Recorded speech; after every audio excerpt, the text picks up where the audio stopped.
Now, we have learned a lot. We have learned that even if you have a little money, you can try as much as possible to, do a little farming or poultry at your house, or you can buy a land and then start something. We also learned yesterday about managing our finances. We learned about the 50%, the needs, and then we learned about 30% wants, and then 20% as our investment. Amen. Today, we are glad to have in our midst our guest, our own guest, our speaker. I want to introduce our speaker. Our speaker is a wife and a mother as well. He is the group head, Legal 7 Glyco Group, and its subsidiary company. She is called to the bar in 2014 from Ghana School of Law.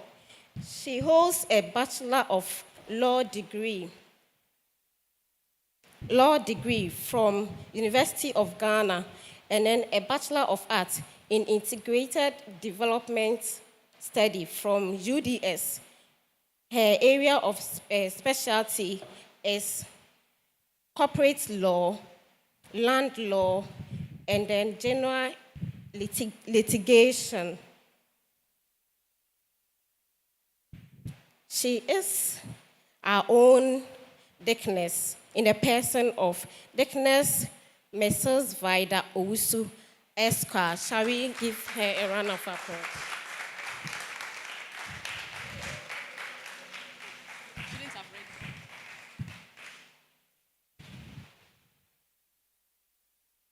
Okay.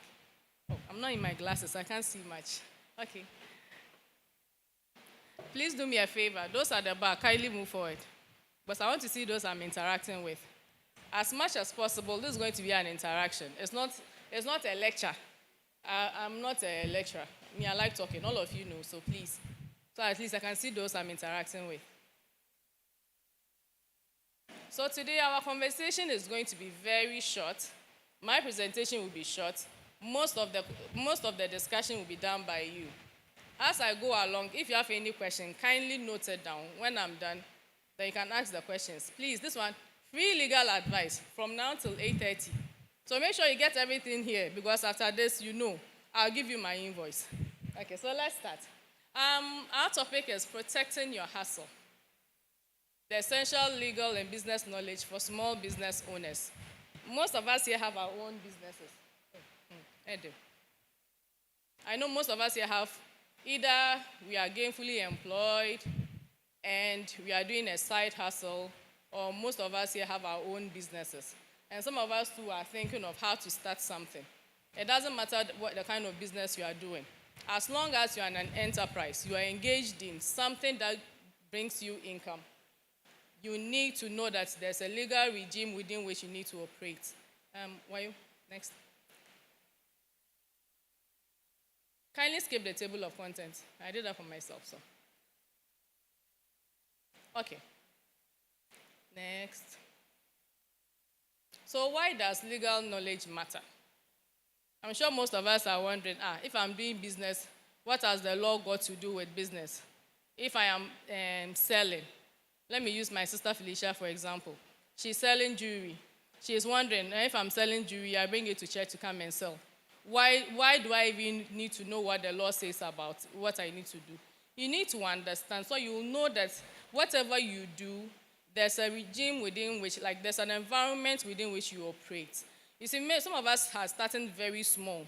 So we are thinking that, like the business will be like this. No business person started big.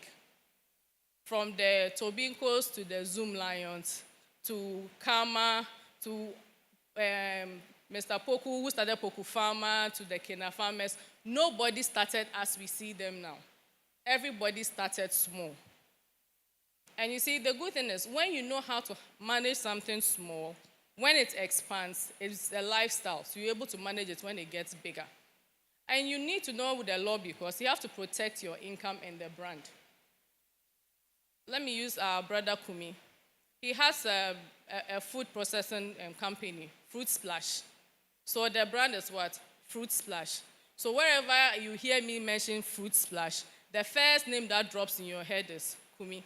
So imagine if he hasn't registered it. Anybody can just go there and go and register, and you end up realizing that he has a competitor. So the goodwill he has built that we are all aware of, because it's not registered, somebody will run with it. Imagine how painful it will be. You start a business, EV Logistics. Everybody knows, oh, EV Logistics, you are doing delivery services. Then all of a sudden, someone comes and sets up a plant pool or something. Then the person is working with the name. Imagine the goodwill, the work you have put in to establish your brand, and because it's not registered. So you need to know the legal regime within which it works. Then it prepares you for growth and formal contracts. You need to have an idea that this business you are starting today, it won't be like this. A time will come, it will grow. A time will come, it will expand. And you will need to have things written down. Ghanaians, we are very trusting people. We trust each other, word of mouth, and most of the time we deliver. But there are times we don't deliver. And when the people don't deliver, it affects your money. Imagine you've engaged someone to supply something. You were a seamstress. You've engaged someone to be supplying fabrics to you, or stiff or lining. It's August, so you've already done the order, thinking that, oh, latest by September, October, it will be in, so that I can meet the Christmas demand. Then we get to October, your supplier hasn't supplied. You are going to lose money. Because by September, October, November, even if you go to Abogloshi, prices have increased. So the money you could have made if you had received the items earlier for you to meet the Christmas demand, you don't get it. So I'm sure you're not thinking that, so we need a law everywhere. Then also you're able to gain your customers' trust. And if you, just in case you think of expanding and asking other people to come and join you in the business, you want others to invest in the business, if things are written down, you comply with the laws, they trust you. At least your company is registered. And when the company is registered, your place of work too is registered. So we all know that, oh, this is the office. It's on the way here. We all know where Cheesy Man is on the Kasoa stretch. So we know that if you're dealing with Cheesy Man, you know where the office is. But if it is not registered, how would you be able to deal with them? And you need to have this just to be able to comply with Ghanaian laws. As long as you are a Ghanaian and you live here and you operate any business here, you need to be in compliance with the laws. Next. I wish I had them. Next, please. Okay, so registering your business. So most of us are wondering, how do we even register your business? There are several types of businesses. There's the one we call the enterprises, legally known as the sole proprietorship. So the business is for you and only you. And this type of business is like you and the business are one. You don't have directors, you don't have, like it is you. When you know, like most of them, you see that maybe somebody trading as, that you put their name there. So my sister Sophia like this. She's an enterprise. I'm going to use all of you. So Sophia trading as Sonar Parts. So that is a sole proprietorship. Then we have the partnership. So let's say two people or two businesses, two accountants set up and they go like, okay, we are going to work as partners. It's not really a company. So I have my own business, you have your own business, but we come together and we work. Then what the difference between the partnership and the limited liability is, as for the partner, I bring in 2 CDs, you bring in 4 CDs. When we are sharing the profits, we share it according to the same proportions we invested in. And the way partnership works is each person is liable for what they bring in and what is like NCNC. No contribution, no chop. Then we have the cooperatives. Then when a group of people come together, it's usually amongst like the poultry farmers. If you realize, you see something cooperative. So small business owners will go like, okay, it's like a group. Yeah, you're cool. I say a cool being. Then they'll meet together. Those kind of businesses to exist. Then we have the limited liability. The one where it is registered as a company. Company must have at least 2 directors. You must, a shareholder, like the one who owns the business, you have at least 2 directors. You must have an auditor. You must have a company secretary. It has its own requirements. Now, the good thing about a limited liability company is, just in case there's any issue, anything comes up, they take you to court. It is the company that will be affected, not you, the owner. There are instances where the owner will be affected, but we'll go to the company first. So if the company has 600 cedis, but you have 1 million, when they go and attack the company, it's only the company's 600 cedis that is taken, not your 1 million that you have under your bed. It's in a few instances that one will happen, but very rare and thin. So most of the time, lawyers would advise that depending on the kind of business you want to engage in, you have to do a limited liability company. And there are some sectors, there are some industries, if you are not a company, you cannot engage in. As for that one, the law says a sole proprietor cannot enter into that kind of business. But today's emphasis is actually on the small, those of us who are now starting. So I'm going to be talking more about the sole enterprises, the small business. If you've not registered, please, after this, kindly register your business. And if you have any artwork, any creative asset, your name, like Fruit Splash, I'm trying to recollect. Pardon? No, Roxy. Roxy Special. It's not just the name. The way you write something indicates what it is. We all know the correct for Nike. You see, when you see the Nike correct, we all know. When you just see it anyway, this is Nike. So those are the brands that you need to protect. Yes, next. Okay. Now you need to register. I've said this again, I'm coming back. You need to register your business name. So it ensures that when you register your business name, it's legally recognized. When anyone sees Fruit Splash, I wish George was here.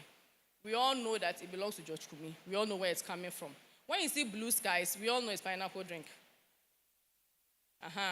When you see a kumfi juice, when you just see a kumfi, the first thing that enters your head is juice. Before you realize that, hey, it's a town.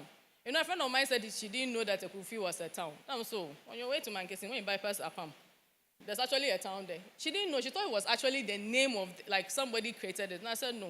But just because you hear kumfi, the next word that drops in your head is what? A kumfi juice. So it gives you that recognition.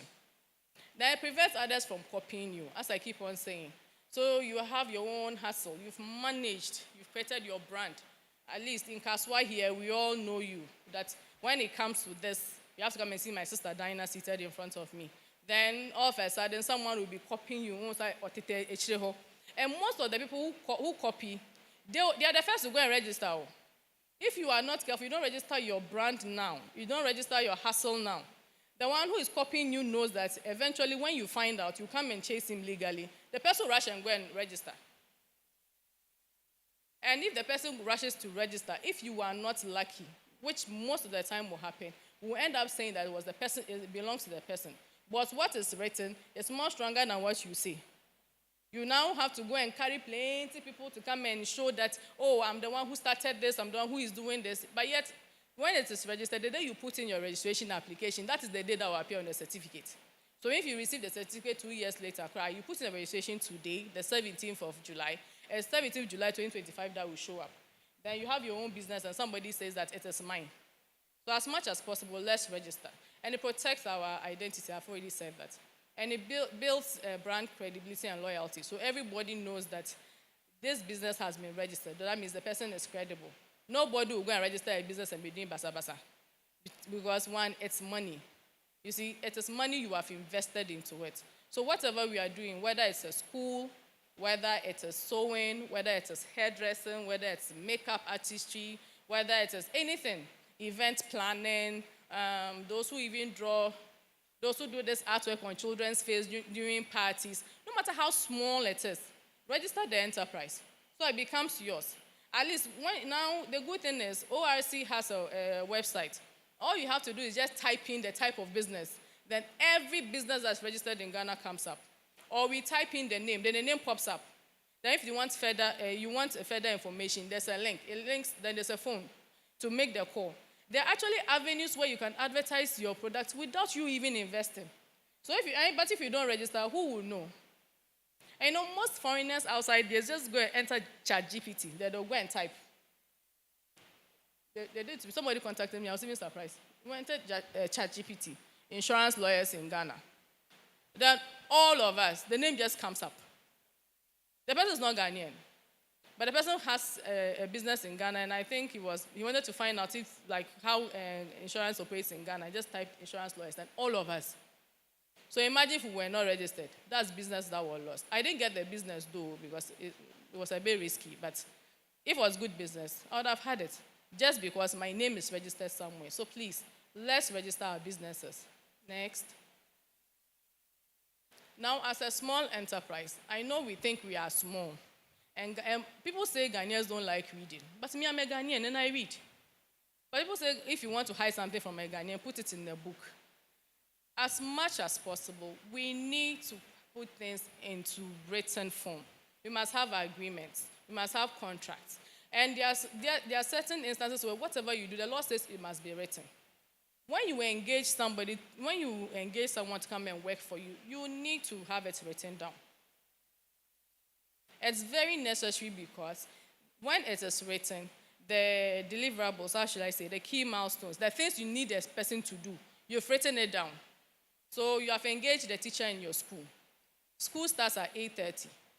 But when you are the teacher on duty, you're supposed to be there at 6 a.m. It's written. You're supposed to close at 4:30. When a parent is staying late for extra fee, maybe you close at 6. It is written. So between you and your employee, you know what each person is expected to do. And we say that we'll pay you salary, maybe 600 cedis at the end of the month. Hey, that's more. Yeah, I'm a big girl. I should mention big amounts. Let's say 6,000 at the end of the month. It is written. The owner of the school cannot turn around and later come and say that business is no good, so I'm giving you 5,000. Madam, you've written the thing down. And every other thing that we need to deviate, we need to renegotiate and see if I will agree before you can go ahead. But I think if it's not written anywhere, anybody can act anyhow. Your teacher can come to school at 7:30 instead of 6:30. How will you enforce it? Luckily, Ghanaians, we are God-fearing, so most of us, a little scolded, a little shouted, will be in check. But these are Gen Zs that are coming. They are the new breed of workforce. They are not like the millennials. Millennials, they would take a crown was on and but the Gen Zs, they are our children. We don't like shouting at them. So when you shout, it will not work. And the person will tell you that, so I'm supposed to be at work. I've come. Where is it written that I'm supposed to be at work? So as much as possible, get it written down. And when you are getting a shop, you are getting an office, those agreements need to be written. Because you go and take a shop from a landlord today, there's no tenancy agreement. Tomorrow morning, you can come and stand in front of your gate and say that, my daughter in Canada says she's bringing me, I'm friend saying, some goods, no. I'm going to sell goods in the shop, so leave. Then it becomes some long fight to be, and by the time you realize, you get tired, you get frustrated, you just give it up. But at least if there's a tenancy agreement between you and the landlord, you go like, but you have a tenancy agreement. Even if you can't go straight to court, you can go to the rent office, and the rent officer can help you to stay within the shop. But because there's no agreement, the landlord will come and bully you. If it's a bully and he has some rowdy people behind him, you just come and disturb your business, and out of frustration, you will leave. And because there's no agreement between the two of you, it's difficult for you to enforce it. Then agreements also specifies payment terms. So let's say you are getting something from someone. You are paying in installment. At least it will tell you that the first month we pay 200. The next month on the 6th, you are paying 400. The next month you are paying this.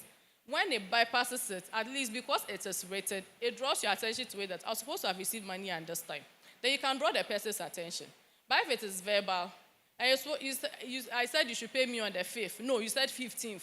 Then it becomes argument. Paper, book, no lie. I think it's written. You wrote it. I wrote it. You signed it. We know what is in front of us. And because of that, it prevents a lot of disputes. So please, we will say that, my business is small. And yes, but luckily for us, all of us here are learned. We can write something. It doesn't need to be a formal contract as if what is prepared by a lawyer. But at least you know that my name is Piwc. Your name is Janet. This is what I'm supposed to do for you. Janet is supposed to supply me water every 15th of the month. And I'm supposed to pay her, let's say, 10,000 cedis at the anytime she supplies. Just in case there's delay in payment, she's giving me 14 days period. If I don't pay, she'll take me anywhere. So you yourself, me, I have seen that I'm supposed to pay Janet what? Janet's supposed to supply me water on the 15th. If she doesn't supply me on the 15th, it's a breach on her part. She can't come and ask me money. But if she supplies on the 15th, I owe her 10,000. If I don't pay the 10,000, she's giving me 14 days. After the 14 days, if she takes me to court, nobody can come and beg and say that, oh, when she's your church sister and things like that. So as much as possible, good people, let us have our agreements written. Something very simple, but at least let it capture your intention. Let it be clear. Most of the time, the judges know that, especially in the informal sector, we don't go to the lawyers for them to draft the full, correct contract. But when the deliverables are stated clearly, like when the things you are supposed to perform, they are written there clearly, the court will always enforce it. I know Ghanaians, we say we don't like court, but there are plenty. Every district has a court. Mansu Nihwa, and can also, sir.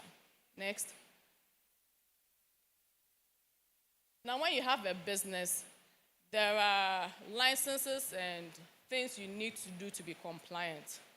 So when you start a business, the first thing you need is the business operating permit. Then when you go to the district assembly and they give it to you.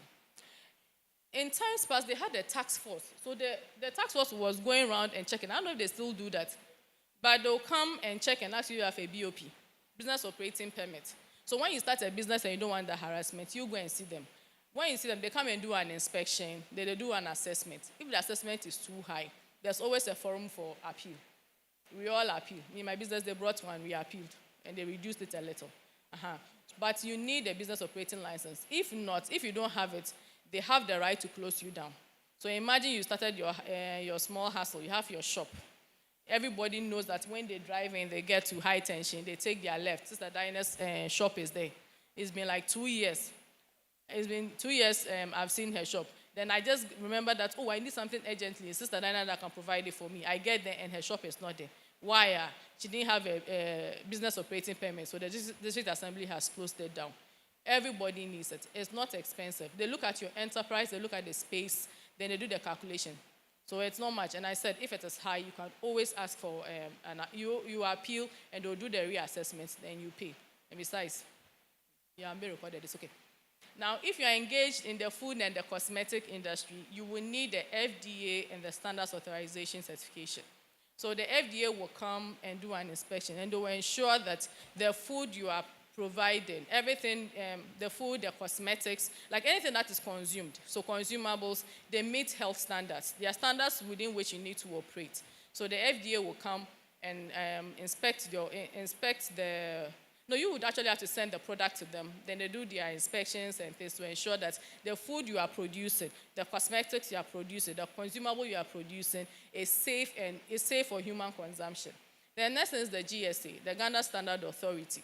So any product, any product, whether electronics, whether it's makeup, whether it's, how will I even say, this mic, anything that you produce, there are standards that you need to meet.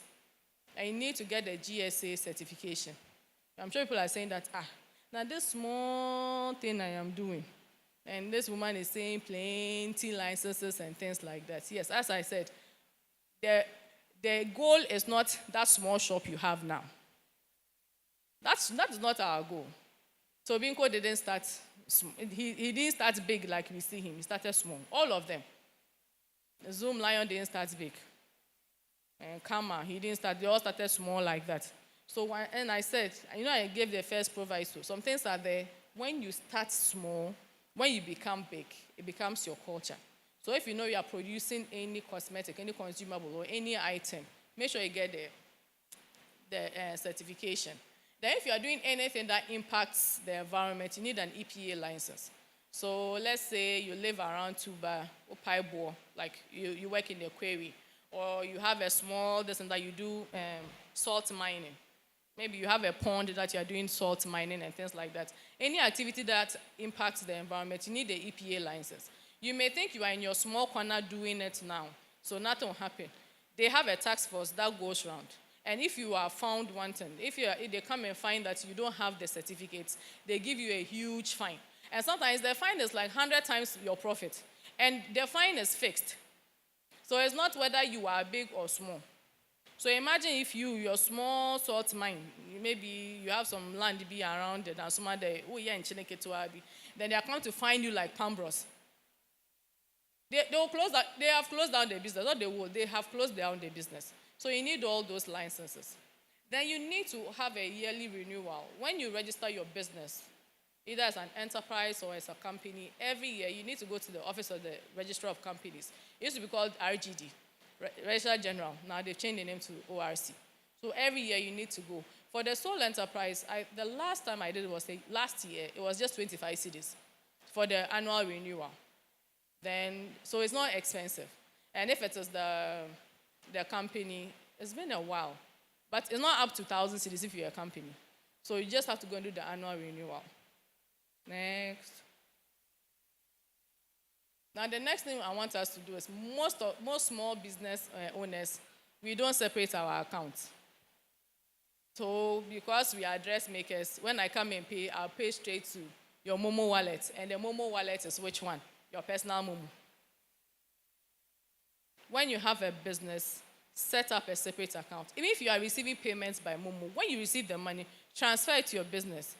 When you do that, you're able to file your returns. You're able to file your taxes. If GRA one day comes and say, come and show me the kind of work you are doing, you have records. But if you are mixing your business money with your own money, how do you even track? How do you even track how much you're earning? So you realize that sometimes you are doing business. You are really doing business, but by the end of the month, everything is gone. Because you just realize that your son, one of the socks is, socks come in pairs, but as for my house, every day I have only one. I don't know what happens to that one leg. So you end up saying, oh, it's a socks, let me just buy socks, 3 cedis, that you buy. Or you are there, you remember that, oh, the abenkwan you did, the palm nut soup you did, there's no fish. Oh, let me take money and you buy. By the time you realized, your profit, your capital has entered your chop money, the money is gone. And when you separate your accounts, you're able to track expenses. So you know that, okay, this is how much I made at the end of the month. So I have a hairdressing salon. So I pay electricity bills because I have dryers, I have straighteners, I have a TV and maybe an air condition. By the end of the month, I got just 1,000 cedis. That means I have to start what? Managing my shop. So if I don't have customers, I switch off the AC. If I don't have customers, I put off the lights. If I don't have customers, I put off the TV. Besides, most of us are on our phones anyway. So you put it off, at least it helps you to manage. But if you are mixing the thing, everything's put to France. And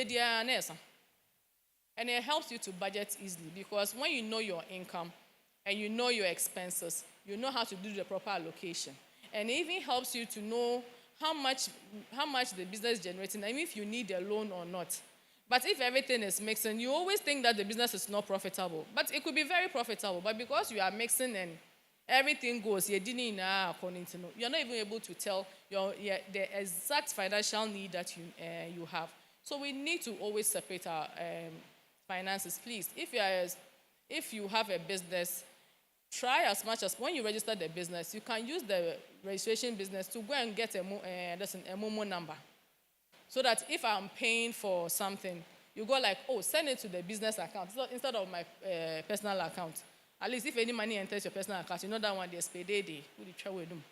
But when it enters the business, you know it is business. Next. Oh, we'll finish very soon. Okay. And as a business, you need to pay taxes. We all don't like hearing it. But when you have a business, you need to be registered and you need to file your returns and you need to pay taxes. The first thing you need to do is to register for a tax identification number. It's called a TIN. So you, the individual, you get a TIN. Then the business too gets a TIN. Then when you are filing the returns, when you are filling the documents, you put in the TIN number. The TIN number is like your ID. So the business ID, you get it. You need, after the tax, if you don't pay, and GRA say they'll chase you. Just that because of the way you Ghana, most of us don't keep accounts and things. So, I said, Ghanaians are very good though. But the time will come, this things will become very serious. We need to pay. And if you are in the service industry, you have to pay VAT. Some people are VAT registered. But when you go, they'll ask you, do you want the VAT receipt or you want the normal receipt? It is illegal. If you are if you are a VAT registered company, you're supposed to issue VAT. The money the person will pay. And you go and file and you go and make accounts for it. But if you are VAT registered and you don't give the VAT receipt, when the penalty comes, you will pay for it. So why don't you let the customer who is originally supposed to bear the VAT cost, not bear it, but because you want to make your goods cheaper so that you beat competition, you give them the normal receipt. When GRA comes, they will come after you. And their penalties are very, very high, like draconian. Like, so that's when I see it, because I'm a lawyer, I was like, hey, how would these people pay? And they'll pay, after GRA, even if it's 20 years, they have all the time for you. They will sit with you and plan. They will monitor you, you will pay. So please, let's file the returns and let us pay. And you need to keep receipts of all transactions. Hey, Ghanaians, we don't like keeping receipts. When we go to Melcom, when we buy something, we throw it away. You see, the receipt is evidence of the transaction. When you get a defective good, when you buy something that is bad, you go and buy a sewing machine, the parts are not well. You go and buy a refrigerator. It's supposed to work within a certain number of years. There's a warranty. If you throw away the receipt, you won't be able to go back to the person you bought it from. So please, as much as possible, let's keep the receipts. If there is, nowadays the way they print the receipts, after a while, it gets faded. If it's something that is like capital intensive, you go to buy a deep freezer for Cab Farm. Take a picture of it. Keep it. When it's time for you to make a claim and you show them the receipt, as long as they can see all the details, they will work on it. Please, let's find a safe place to keep our receipts. We should stop throwing things away. Because when you throw the receipt away and something happens, you won't be able to go back for it. Now, bear worker. Whilst when you had the receipt, you could have gone back to the supplier and a new thing could have been given to you in exchange. And as much as possible, let's keep records. Keep records of our transactions. So I have a shop. The person comes to buy a bolt. I write a bolt, the amount. Number one. Number two, he comes to buy spanner. Spanner. I give space. It's written. Everything must be, when you track it, at least it helps you yourself. Then when GRA comes and they are disputing the sales, the amount of money, the revenue you have generated, you can bring your record book and say, see, this week, this is what I sold. This is the cost price. This is the selling price. So this is my profit margin. Then they're able to give you the tax, the amount you're supposed to pay. If not, when they come, especially come and see a nice shop with shine lights, mirrors and lights and things, they think you're doing business. But we all know, sometimes, but if you keep the transaction, it helps you yourself. Now, the GA gives education all the time, and they have tax support. So if you can just walk into their office, and explain to them, this is the kind of business I have. What kind of taxes do I need to file? And they are very patient people because it is money. You know, when it comes to money, everybody is nice. So they'll take their time and explain to you. If you have any concerns, we have people that work with GRA even in this church. You can approach them and they'll direct you to the right place. Next. I'm about to finish now. Hiring workers. As our enterprises grow, eventually we'll hire somebody. There's no way you can do all this by yourself. Now, under Ghanaian law, there are ways by which you engage somebody to come and work. The first thing is that it must be written. Whether it's a temporary worker, whether it's casual or it's contract, the agreement must be written. I stated that earlier. When it is written, what I'm supposed to do, what you, the employer, are supposed to do is in the agreement. What the worker is supposed to do is in the agreement. Everything is written down. In case there's dispute, we can always refer to it. And we have a minimum wage you're supposed to pay your workers. When we say minimum, like the least amount, you shouldn't pay someone less than that amount. That amount is so small. Like, I wonder how people manage. Hey, Ghanaians, we're magicians. So. People are being paid minimum wage, but they have a wife, they have children, they take care of in-laws, they take care of their parents. Hey, God is good. His grace is enough. So you shouldn't go below the minimum wage. If you pay your employee less than the minimum wage, the person can take you to labor commission, and they will find you, and they will make sure you pay. See, there are some people, you see them like, there's some institutions are there, they don't make noise. You know, Sikam pay the day. They are the ones that are working. When they catch you like that, they will make sure you pay. Then you need to register the person for SNET. But because most of the time there's an amount, there's a part of the contribution that the employer will pay, some of them will go like, oh, Dabi, then we shouldn't, we should just make it allowances, or we'll pay tabletop. Or what we'll do is I'll make sure that the basic salary is so small, then allowances will be plenty, so you can take more money home. They are cheating you. If you're an employee here and your employer is saying that I'll make your basic small and make the allowance plenty, so you get plenty home, he's cheating you, because it's the basic amount, the SNIT, the amount you pay for SNIT is calculated on your basic salary. So if your basic salary is small, it means when you go on retirement, your take home will be small. And those of us that have employees, as much as possible, let's register them. If you don't register your employees for SNIT, it's a crime. You can be arrested. You can be prosecuted and jailed. If you've registered them to and you are not paying the contributions on their behalf to, you'll be arrested, you'll be jailed. If the amount you're supposed to pay, you are shortchanging them, that one too, you'll be prosecuted and you can be jailed. So let's just do the right thing. And when we have employees, let's think of their welfare. So when the person goes on retirement, how would the person survive? Abba, we are Christians. We are Christians. We're supposed to have the best intent. Supposed to have the best interest of people at heart. So let us comply with it. And when you are working, you need to provide a safe working condition for your employees. So if you have a staff, you have somebody who comes to, make sure that the area within which the person works, it is safe. It will not the person will not be prone to injury.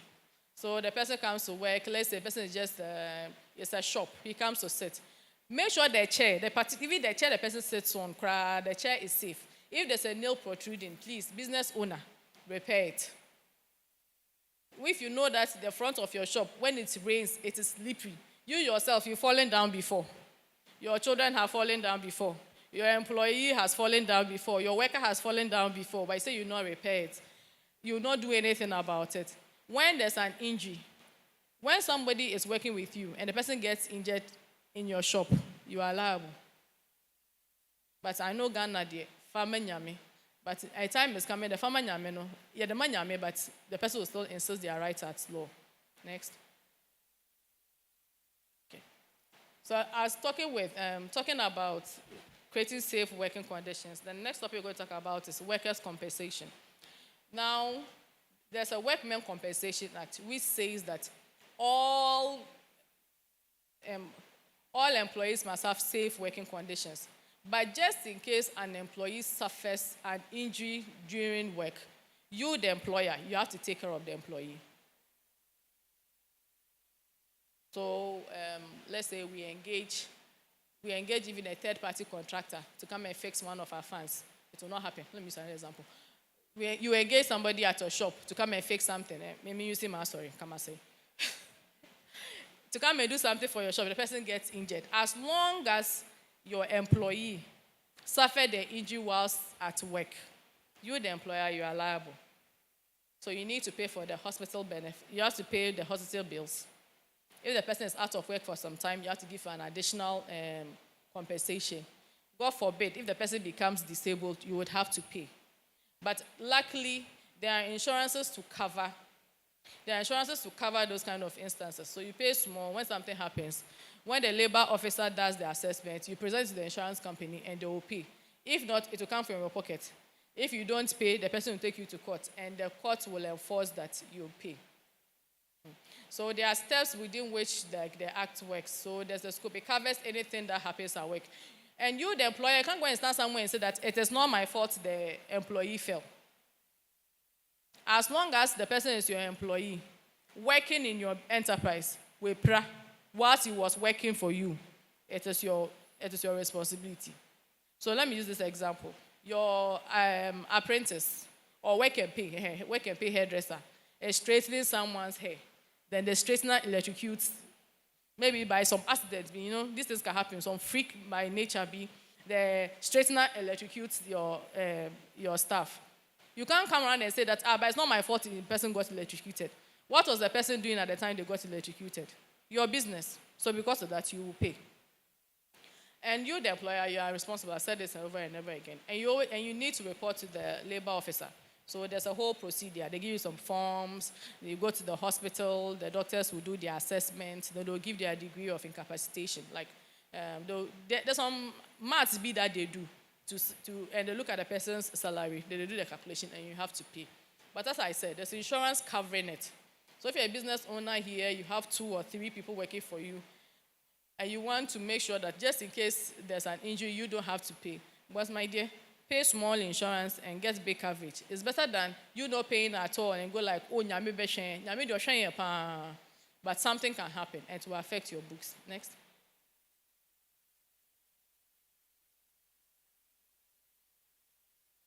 Okay.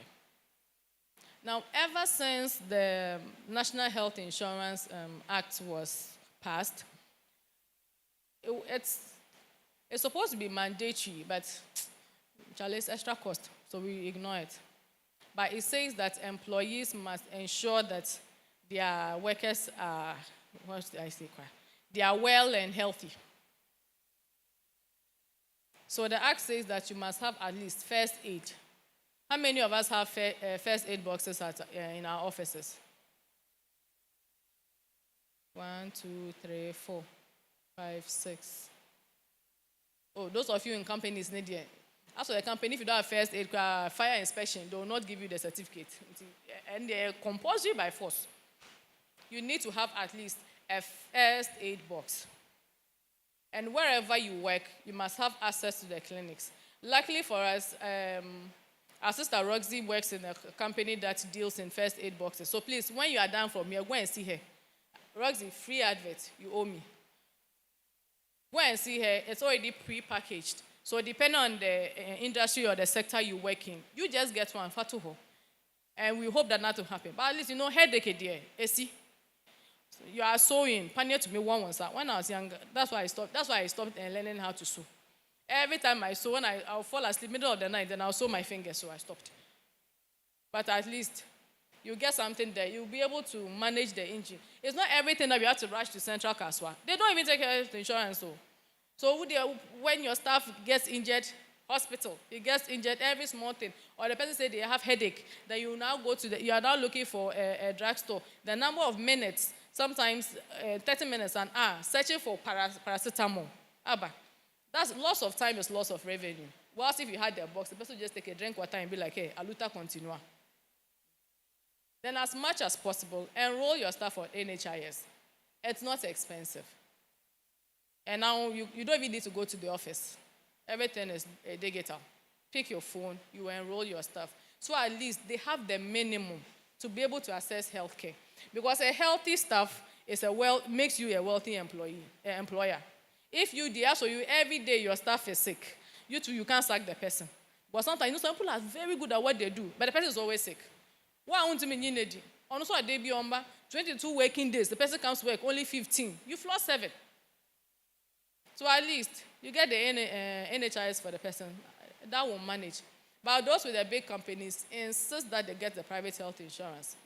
Most people now have it as an additional benefit. It really helps you. Because it takes away that burden of paying for hospital bills.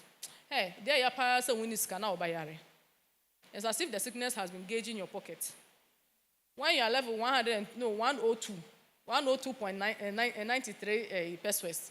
That is when your child will be sick. Then take the child to Sanford. Then Sanford will give you a bill of 205. Then you now pick the phone and be calling people. Whilst if you had health insurance, it will be covered. Next. Okay. So most of us think we are doing business and we are carrying all the risk. We are carrying all the burdens on our head. There are plenty insurances to help you cater for some of the risks that you have, some of the burdens that come just by way of you doing business. So the first one I spoke about was the workmen compensation. So there's an insurance for it. Some people even have it like comprehensive, to the extent that any injury that happens to your worker, whether the person is working for you or they're on their way to work or even they are home and they get injured, at least the person gets something small. Instead of them looking at your face, because My employer, you cannot say that your staff is not well, but you don't have anything to give the person. On humanitarian grounds, you feel bad. But at least if you know there's insurance, the insurance will cater for that. Then for those of us that have shops, it's very important that we get fire and property insurance. We may think that a journey de entomoda. Yes. Nobody imagined that after the last fire at Kantamatu will burn again. See the way it bent. The entire market area. Most of us are here, we know that, intense. Yes. But nobody knew that Lakeside can flood. Most of us, where our shops is, it doesn't flood. Yes, because development hasn't occurred. Somebody will go and build and block the waterway. One day come to your shop and it is flooded. What do? You're going to start from zero. You now have to go and find money to come and either clean up the shop, restock. If it is machines that you have, the machines get flooded, I say you have to buy them again. And we all know the cost of things never reduce. So something you bought, a sewing machine I bought for somebody 700 cedis. Last time when I went to ask, it was 2,300. All of a sudden, my benevolence is dropping because, Charlie, the money is not much in my pocket anymore. So you would have to find money. But if you have insurance can always provide that for you. Then we have an insurance called goods in transit. So for those of us that have trucks, that we do, the aboso kaimacho, the aboboyas, that we use to carry people's goods from one place to the other. Or even if we ourselves, we are in the habit of supplying. We carry our goods from our shop to people's places. You can get goods in transit. If you've realized, most of the time when there's an accident with the breweries, you see the breweries, when their car topples over, people are drinking their beer. You don't see the brewery company there. Because they have insurance in their form. So at least the cost of coming to carry the bottles that the rubble away has been reduced. It's because they have insurance. So when you are carrying goods for somebody, make sure you have an insurance. That is the business you are engaged in, make sure you have insurance. God forbid, if anything happens whilst you are transporting the goods, the insurance covers it. Accidents can happen. Theft can happen. It can rain and spoil the goods. And if you spoil my goods, I'll come for it from you. It was money I used to buy. So you have to compensate me. But if you have insurance, you just make a claim, the insurance will come and pay. Then for you yourself, the business owner, you need a personal accident. So just in case you are there and you have any injury, not just motor. Most of us, when we think of accidents, we think of I'm in a car or I'm sitting on a motorbike or something. No, but you are sewing, as I said, you are sewing, the needle enters, it pricks your finger. You can always make a claim for you yourself. So any injury that happens to you, whether you are working or walking or something, any injury that occasions for you, you can always go for the personal insurance, personal accident insurance. So it's not every cost that has to hit your pocket directly. You see, as a small business owner, your aim is to grow bigger. So any way and any means where you can get money, make sure the money you are earning is staying with you. Let's try and follow those ways. Why you next? I think I'm about to end. Now, this is something a lot of business owners have been struggling with. When we see government contracts, you go like, hey, especially when you look at this, but you see tender, maybe business, government agencies. You know this business, you can do pound. But sometimes we are a bit shaken because you don't even know how to go about it. And Ghanaians, we assume that everything is connection. It's not everything that's connection. Okay, well, everything is connection. We have connection. Connection is Jesus. He will manage for us. As a small business owner, if you want to access a government contract, the first thing you have to do is you have to be registered with PPA, the Public Procurement Authority. It's an online process. It's an online registration. It's not expensive. It's not everything that's expensive in Ghana. See, most of us, the cost, just the idea that, hey, it is expensive, so we will not go. And we don't go straight to the source. So you go and ask for somebody. And everybody, information is money. So even the person is giving you information, only 2 cedis better so. By the time the information will get down to you, that may be a 20 Ghana being that so. But if you are going straight to the source, it's way cheaper. The public procurement certificate is very cheap. You just Google Public Procurement Authority. When it comes, go through, you see contact. Contact them, you see that, oh, I want a license. They'll send you straight to the link. You fill in, you pay.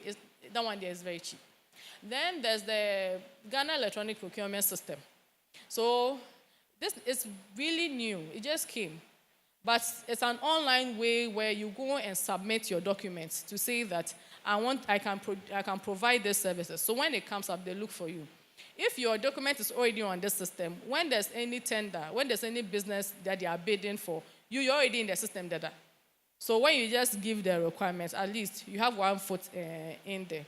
And you need to maintain your licenses. So SNIT, you must make sure your SNIT certificates they are accurate, they are on time.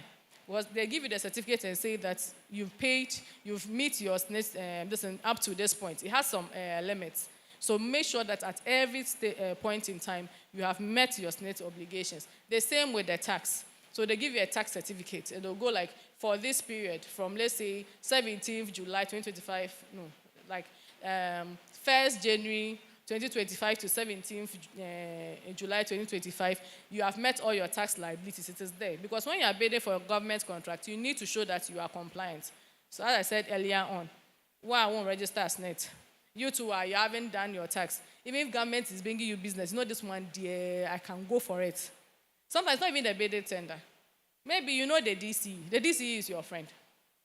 So it says that, oh, my sister, I know we want to change the curtains in our office. I know you can supply curtains. So come and supply us the curtains. Because the DCE is your friend, he has said it too. But the procurement manager will tell you that these are requirements. Show that you can do it. Eduwa, -5.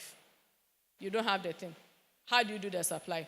Then you go around telling people that, hey, DCE, you buy your mom, crack.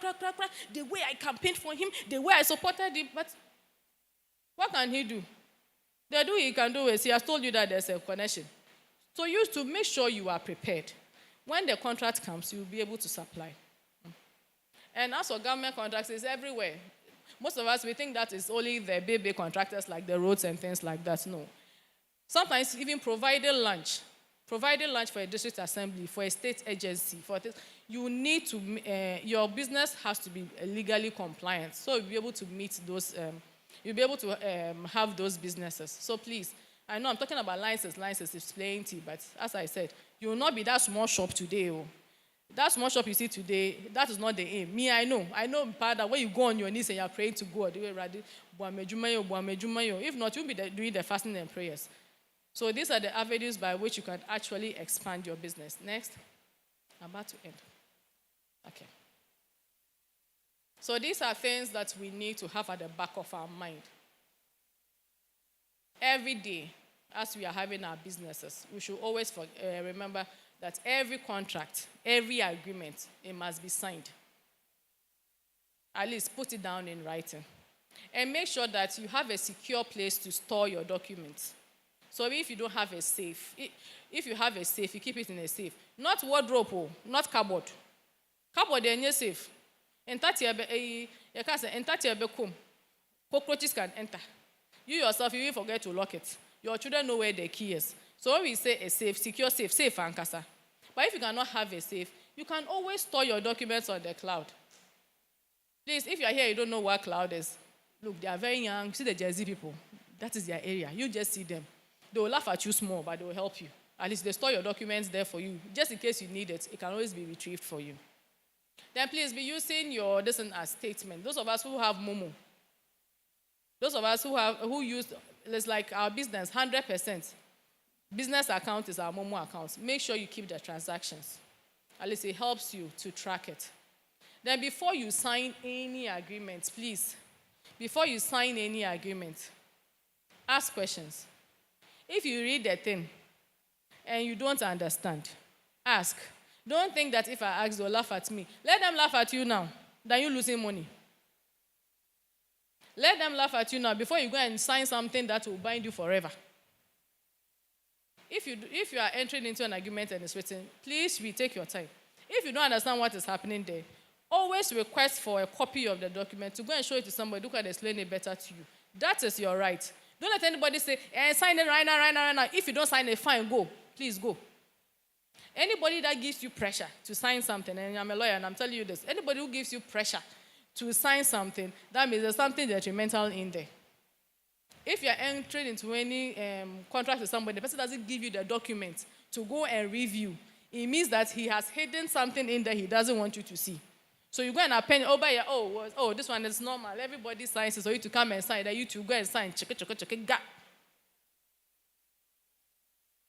Well, you're going to sign that every Saturday, every Sunday, you come and sweep the office. So, but you to Sunday, we are kind of saying, all top member, you have to come and sing. Then because you're going to sign away that every day you will go, you are there. So please, let's be cautious. Next. Now, there are plenty places where if you need help, you can always access the help. There's the ORC, now it's the Registered General's Department, it's now the ORC. You can always go there, and they are ready, willing. It's free. If you want information, likely for us, this information is free. You just go straight to them. They will help you. The GRA will help you with all your tax obligations. Then there's the Ghana Enterprises Agency. It supports small and medium-sized enterprises. So they even give loans, they give grants. Some of them will even give you the technical know-how. Some of them have workshops, they have training seminars. That is a state agency. The government established it to help small businesses. You just walk in there. You'll be amazed that by the time you go, you see this piggery and the poultry farming they'll be talking about. They actually have you holding workshops on it. And they show you practical steps, how to do your own feed, how to set up your pen, how to ensure that the chicks are warm so they don't die, their vaccinations. They have been having all those workshops. And they even give you workshops on how to even access grants from foreign donors and things like that. GIZ has been supporting small businesses. But most of us don't even know. JICA, the Japanese International Agency, they come and they give loans, they give grants. When you say grants, like free money, they'll be giving them out. But we don't know where to access it. So it'll be a problem. You can go to the SNET offices to go and discuss the SNET. So whether for yourself, whether for your employee, if your company is paying or not, you can always go to the office and go and make those inquiries. Then you can go to the district assembly business desk. Every district assembly is supposed to have a business desk. Then they will take you through the steps you will need. Now, the top mistakes we need to avoid. Please, register your businesses. This one, I'm emphasizing it because it is we should register our business. We should register it. Every agreement must be written. Your expectations are written clearly for us to understand. What I need to do, what you need to do is written there. We need to comply. Then we need to pay our taxes and SNET. If not, I said, ubeko jail. And as for the insurances, it's important. I'm sure you're thinking that I've been paying insurance and nothing will happen. So let me give you this example. I had this old man client. We had this old man client. And that time I was sharing the office with a claims manager. So this old man, he's been insuring with us ever since Geico General started, 2002. And this thing happened 2017. And he's never had a claim.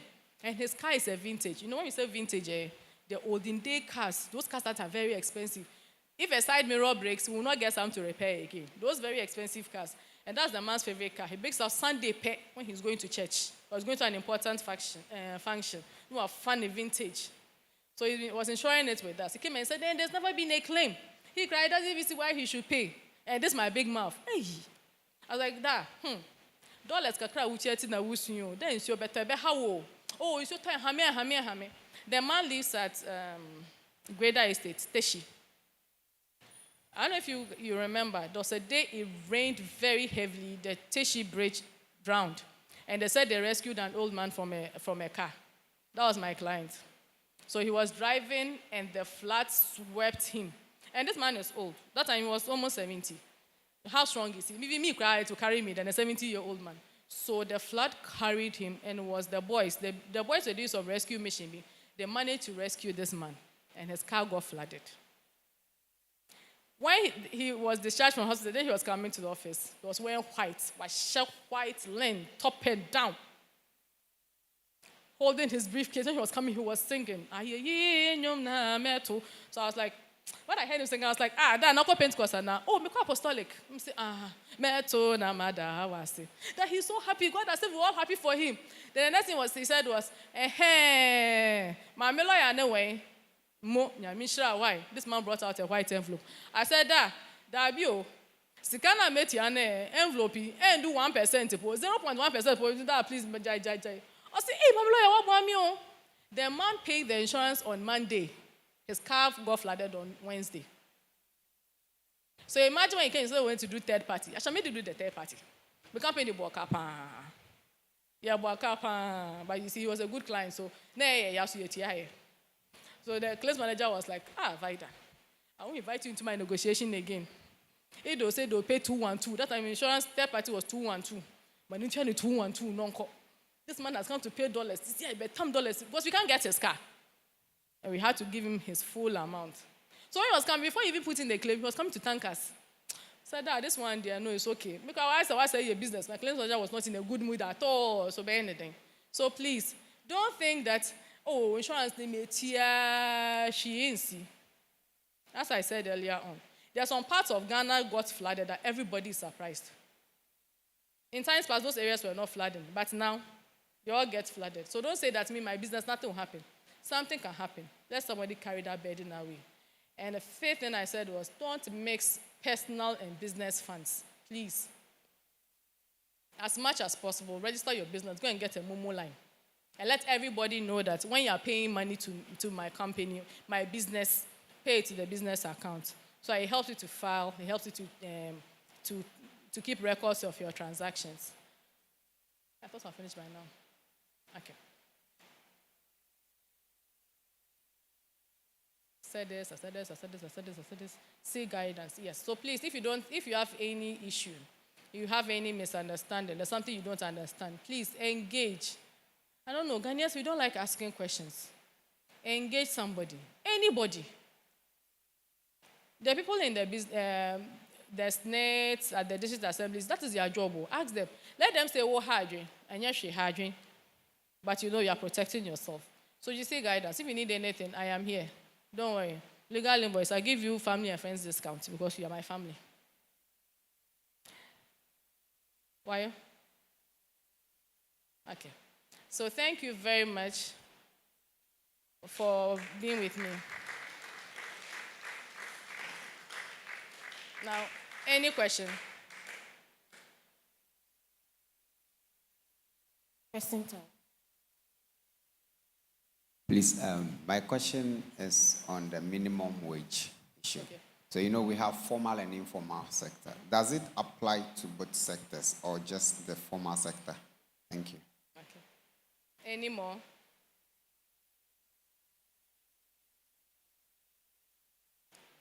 Okay. Thank you. Mine is in connection with registration of business and payment of taxes. Okay. Sometimes you can register your business, but at that point you are not ready to start the business. So the certificate will be lying. Yeah. And when you start the business and you go to GRA, they will ask you, when did you start operating? If you should tell them you started, let's say, 1 month ago, they look at the certificate, the date on it, and tell you are lying. And so they will have to calculate from the date on the certificate. So this deters most people from going to, let's say, report themselves that I'm doing this. Okay. So what advice will you give? Because if I should start a business officially with my certificate a month ago, and maybe I've registered it 2 years ago, and I have to pay backdated, where I've not earned anything on that certificate, what am I supposed to do? Okay.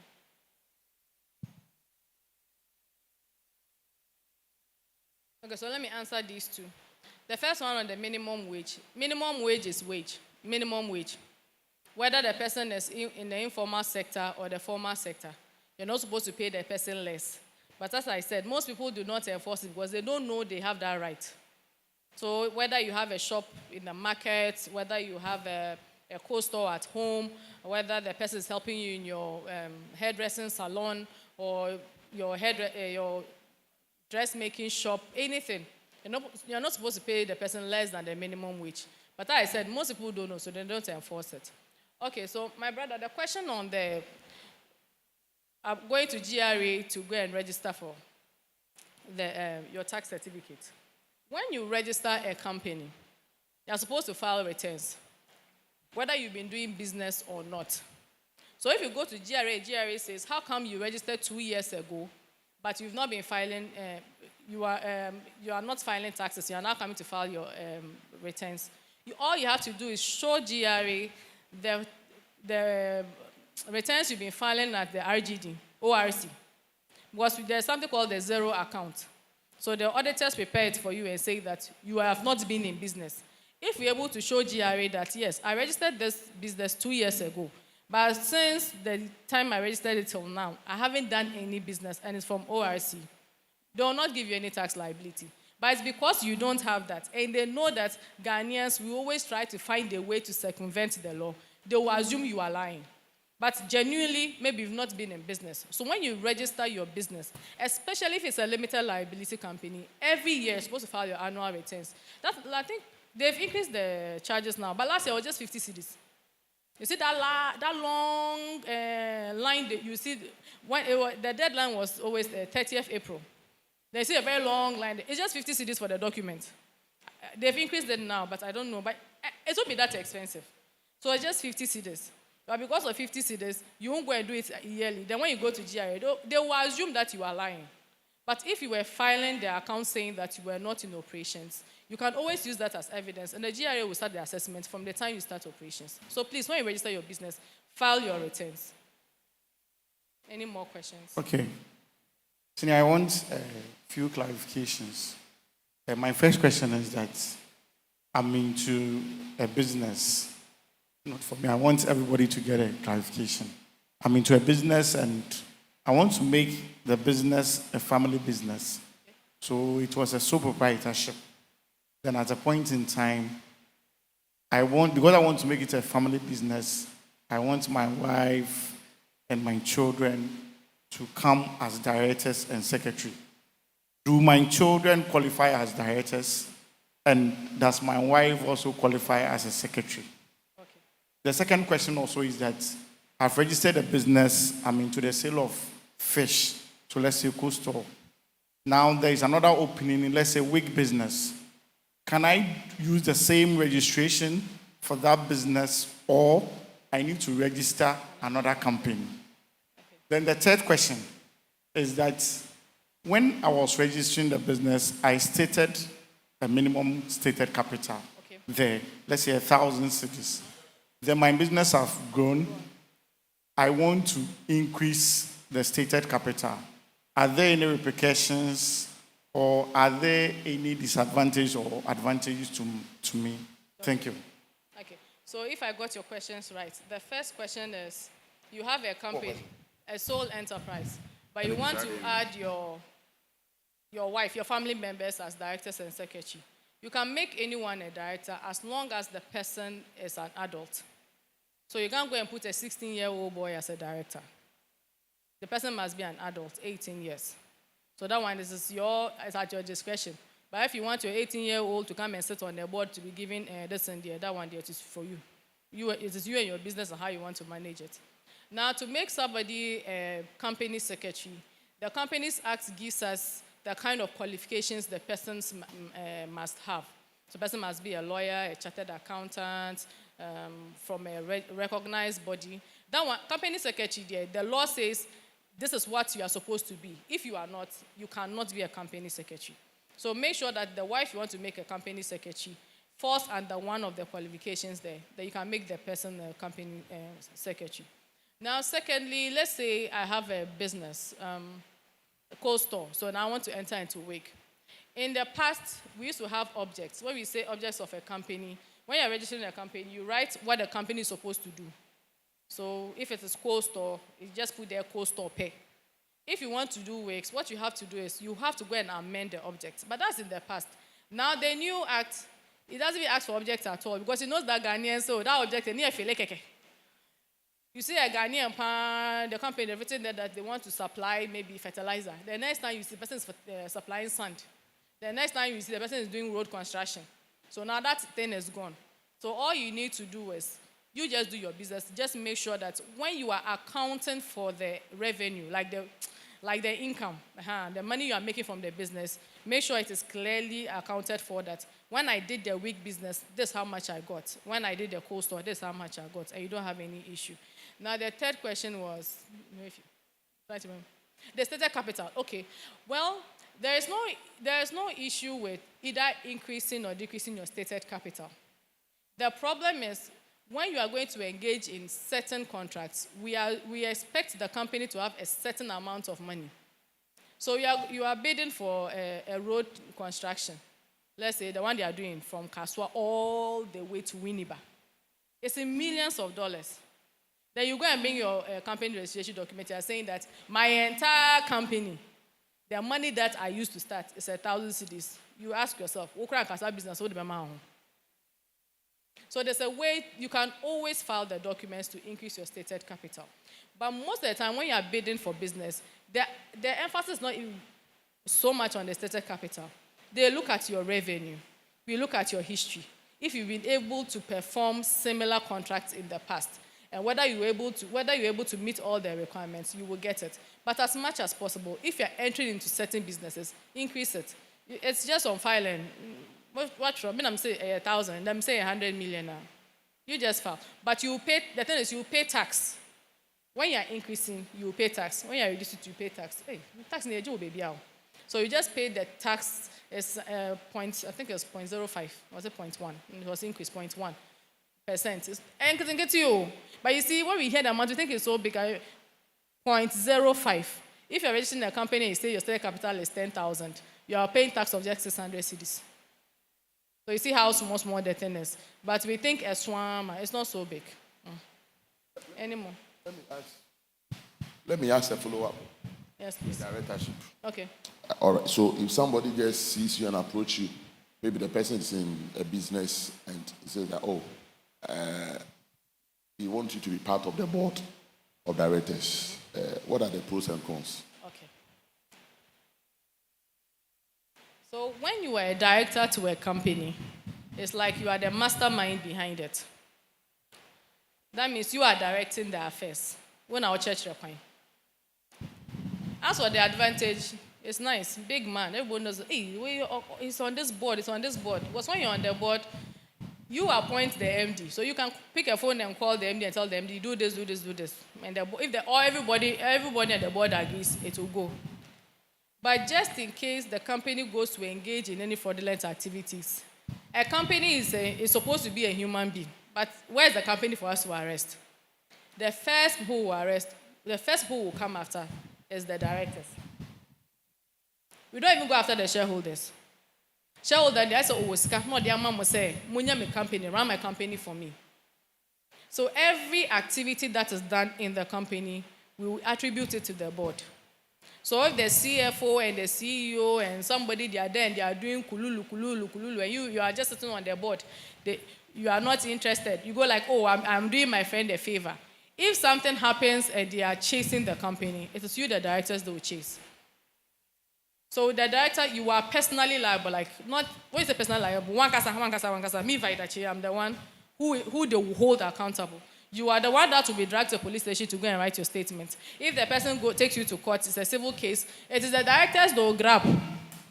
And if any liabilities come, the first people to ensure that the liabilities are settled will be you, the director. So it's not just anything that, oh, I'm doing my friend a favor. No. When you become a director, you must be really interested in the affairs of the company and make sure that what you have agreed to do is what they are doing. So that one there, a paya, miana mekaye, and paya we day inside. But don't just be giving out your names to friends. Oh, we are sitting in a company. My friend says I'm a director. I know what we didn't kokeke. Because if the company goes to engage in anything, especially fraud, it is you, the directors, that will be held liable. Okay.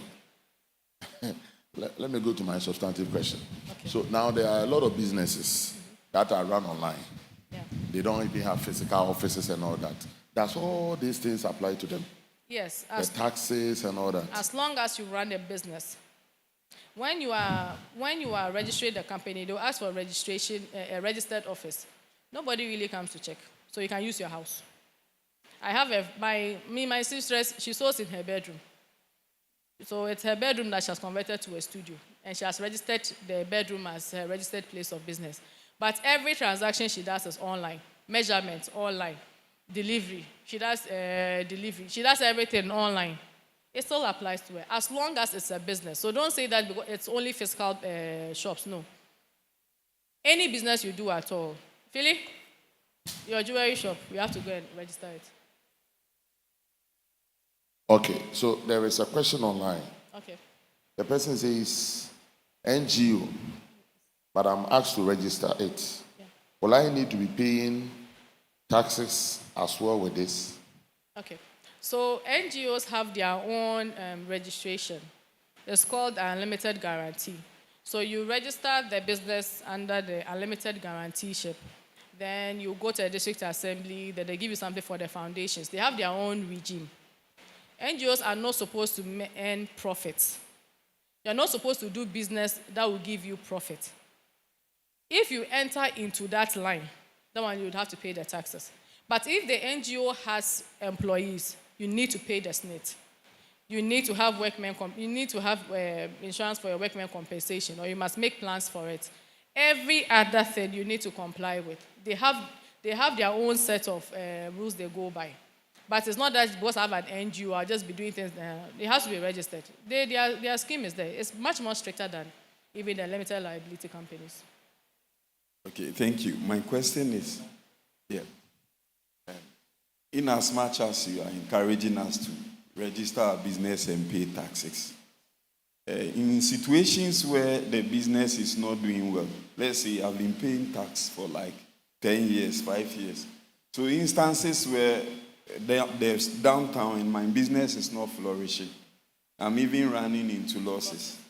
Am I still expected to pay tax? And my second question is, in such instance, is GRA supposed to sustain my business, or government pushing me to the level where I need to also start paying taxes again? I like the general reaction. Okay, so taxes are paid on profits. So that's why we're saying that you need to keep your record books and you need to be filing your returns. When you say returns, you need to file that this is the business I've done, this is how much I've made. The accountants do their calculation. So if you declare losses, what are you paying on? But you see, Ghanaians think they are very smart. They will intentionally increase some expenses so that it will eat into their profit. GRA2 has found a way to discover all those ones, so they'll give you an assessment. But if it is genuine that you didn't make any profit, you will not pay taxes. As for government pushing you, yes, that's why we have the Ghana Enterprises Agency. You can go to all those enterprises for help. But I said GRA, no, they are a collection office. They are tax collectors. Matthew Mano. So they don't support businesses. Any more questions? Yeah, okay. I'll be fast. So, per the labor laws, when do you consider someone as an employee? Because when he was asking this question, he made mention of family members who he wants to make secretaries and directors. We have contributing family members who are directly involved in the production of the business, but they are not paid. So, per the labor laws, when do I have to pay somebody as an employee? Okay. Do we have hours that we have to look at? Oh, yeah, we have all that. Okay. So, the law says that someone is an employee if you determine three main things: where they work, how they work, and the tools by which they work. So if you have somebody around, the person does all this, and the person is your employee, whether the person is your child, whether the person is your mother, whether the person is your... So as long as they meet that criteria, the person is your employee, and you need to pay the person. But Ghana, you have been using my children to sell your polo. You start paying them. Yes. Please, I want to ask, if I have a shop and I want to open a different one elsewhere, my taxes that I pay here, does it cover the other ones too? Okay. And again, last week Friday, they brought some money for us to pay. My shop is 3, and somebody owns 5 shops. But they give the same amount for us to pay. Is it right? I'm talking about the business, business, what, I know. what. Yes. Okay, so because usually we don't keep records and they know that we have to pay taxes, they have made it a flat rate. If you were keeping records as to the amount, the transactions that you were doing in your business, you can present that to the GRA and they'll give you a different rate. But if they come and ask you right now, you don't have that information. And so, that we just move on. But the right thing is for you to record your transactions, file your returns so that the district assembly will know that this is how much money you have paid. Then they do the assessment on it. You asked 2 questions. What's the second one? No. So it doesn't matter the number of shops you have. As long as it's the same business, when you are doing your books, your financials, I sold 100 bags of water. You don't have to write that in shop A, I sold 20, by shop B, I sold 80. No, it is your business. So if you have one in Accra, you have one in Tema, you have one in Mankesim, you have one, as long as it is your business, you put everything under one books, then you do your accounts. Please, the last one, then we can close. Okay. My question is you hammered on the workman compensation for employees, yes. So I run a school. I have my employees that I cater for. Yes. So when a student gets hurt, am I supposed to compensate that child? Yes. Okay. Apart from my workers. There was one insurance I mentioned, the public liability. Public liability caters for anyone that gets injured in your premises. So if you run a school and a child gets injured, you're supposed to compensate the child. So if you have the public liability insurance, you can always fall on it. There's this insurance policy for schools. It's a GPA. It's actually more broader than just the public liability. So they've been selling it for the schools. I don't know why. Have they come to you? No one has come to your school.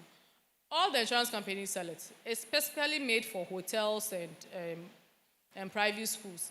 So that if any child falls sick, whilst the child gets injured whilst in school, at least you'll be able to fall on it. If not, madam, we'll take it from you.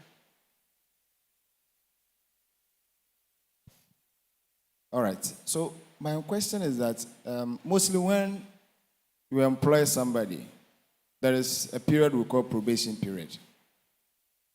In this probation period, are you supposed to pay tax for the employer?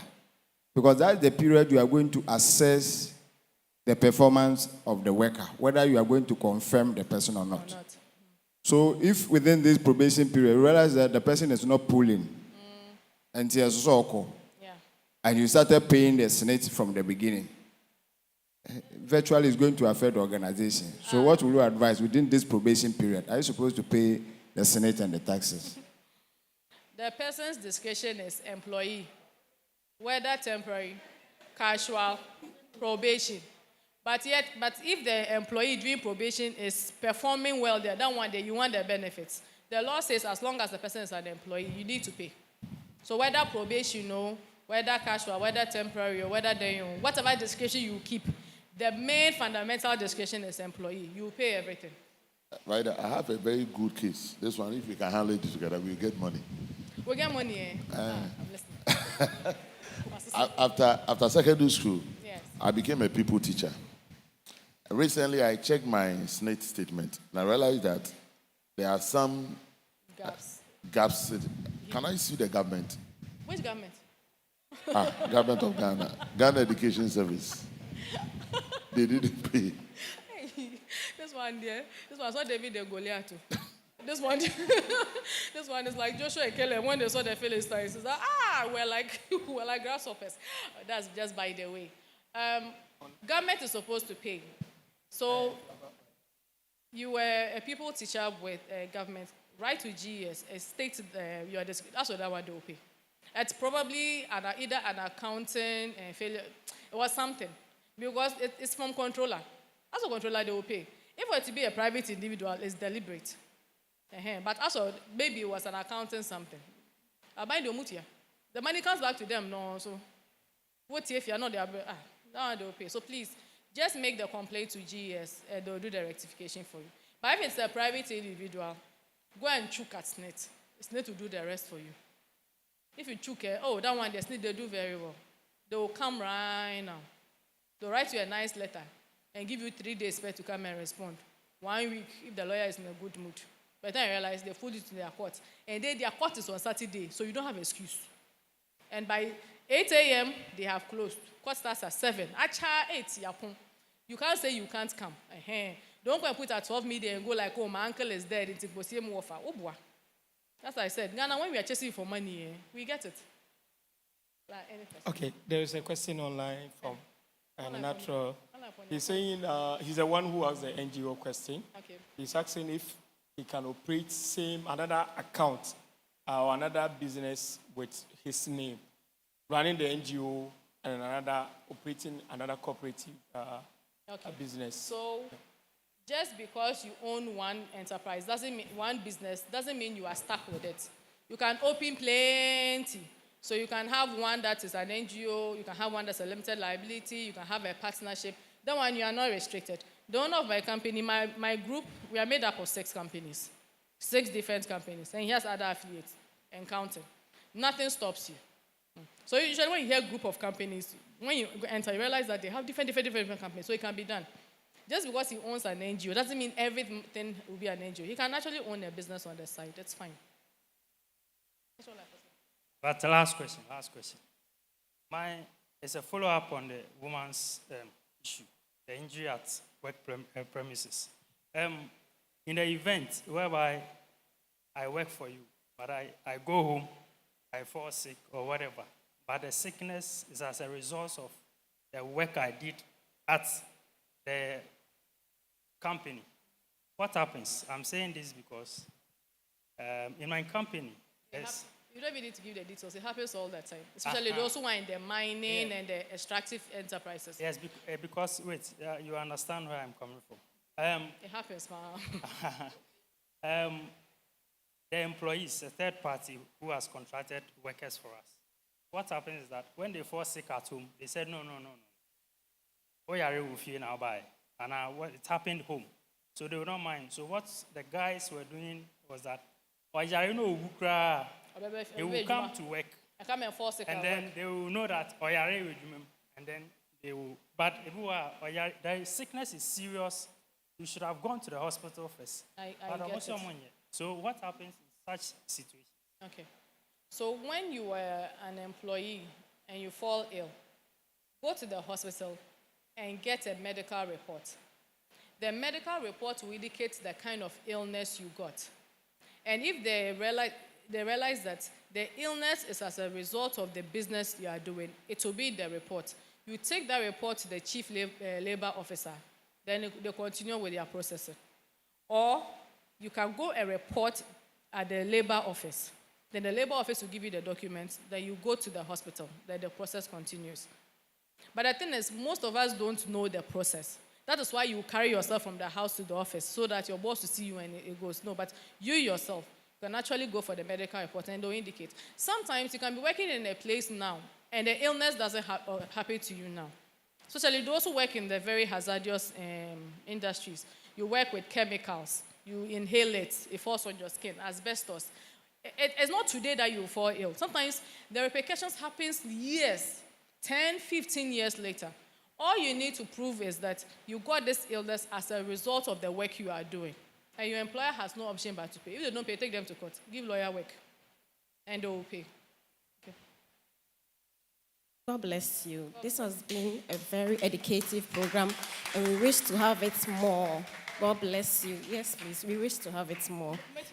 We want to call our elder, Ransford, to pray for us. Shall we bow our heads? Father, we want to thank you for tonight. It's been an insightful session, how to manage our businesses and also regulate it under standards and regulators. We are praying, Father, for all wisdom, for all strength, that we'll be able, oh God, Father, to go through our business and manage it well, so at least it will help bring glory to your business. Father, we are praying, oh God, committing the resource into your hands, that, Father, Whatever virtue that has left her, may you, Father, replenish her. Father, give her more insight in every day-to-day activities that she does. That at the end of God, whenever, Father, we call on her, she'll be able to deliver and deliver more than this. We bless you and thank you in Jesus' name. Amen. And God bless you. So we'll continue tomorrow. Tomorrow we are not coming here. We'll have it online. I'll be looking at from unemployment to employment. The head of recruitment for Zenith Bank will take us through. No, it's online. So tomorrow, just be at home, 6:30, you tune into our link, then you join us as we learn more. We want to invite Pastor to come and give us a meditation and bless us.